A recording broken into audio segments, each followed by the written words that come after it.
Of all the world's myriad nations, it is Westmarch that has always fascinated me most.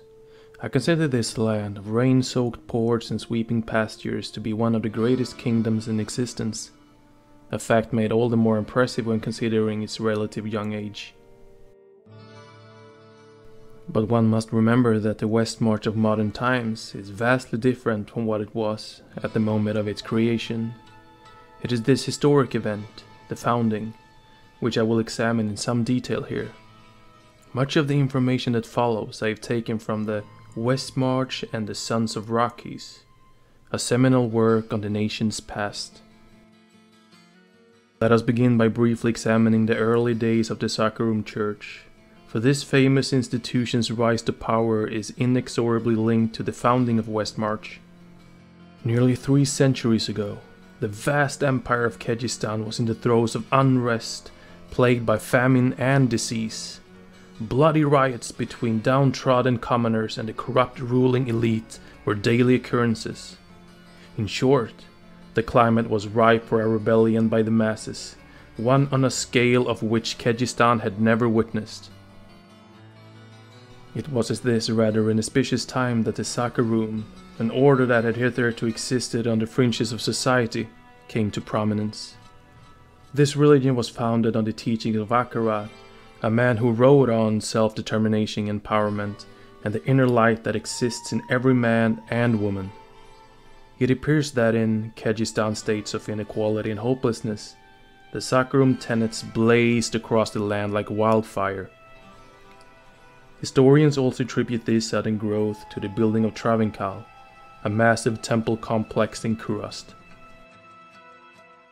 Beyond this, I will not delve any further into the Sacharum's rise to power.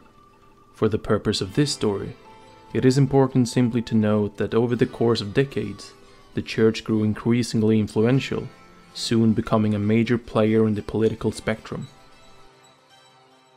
Fearful of this burgeoning power, Kyrgyzstan's ruling elite worked to exterminate the Saccharum through acts of violence and persecution.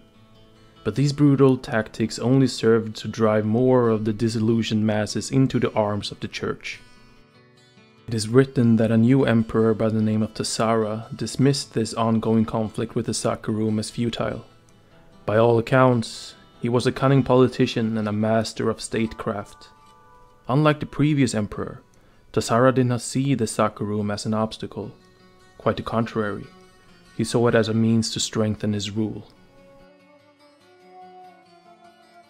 In a move that is said to have befuddled and infuriated the ruling elite, Tassara converted to the Saccharum faith. He decreed that it would be the official religion of Kyrgyzstan, and he even moved the empire's capital from ancient Vijun to Kurast, the headquarters of the church.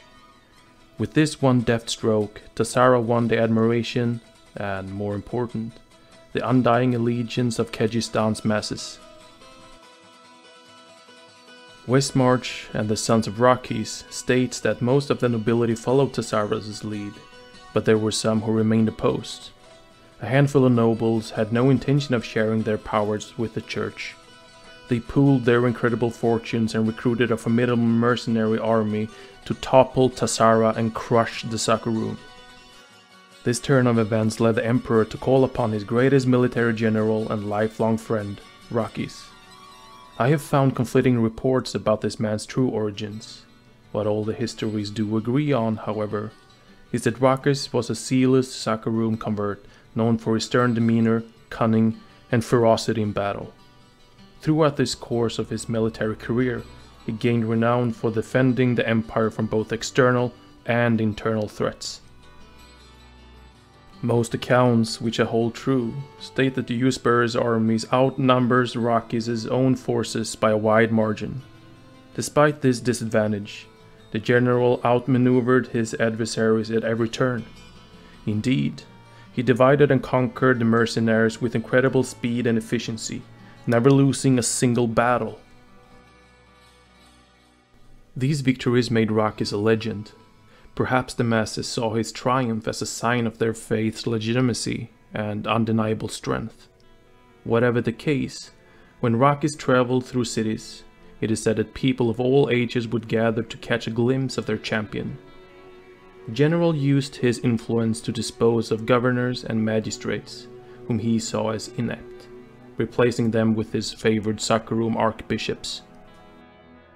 In time, Tassara grew wary of Rakkis' explosive popularity and sought to neutralize this new threat to his rule. The Emperor did not, however, turn to violence as a solution. I imagine this was partly due to his friendship with Rakkis. More importantly, Tassara knew that eliminating the general would only turn the populace against him. Thus, he took a quite different tactic. To the west, across the glittering Twin Seas, lay untamed and savage land shrouded in mystery.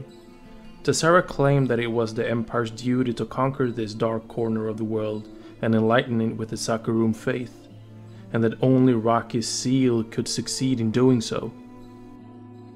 If the general failed, he would likely lose much of his popularity. If he proved victorious, Tassara would reap the benefits and be seen as the architect of this grand new chapter in Sakharum history.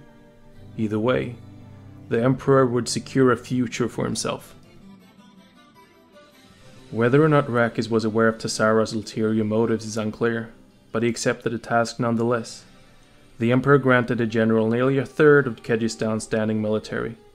This force included many paladins, holy warriors of the Sakharum Church who used the powers of light to smite their foes in battle. Tassara also went to great lengths to ensure that Rakkis' closest allies in the church were included in this bold campaign.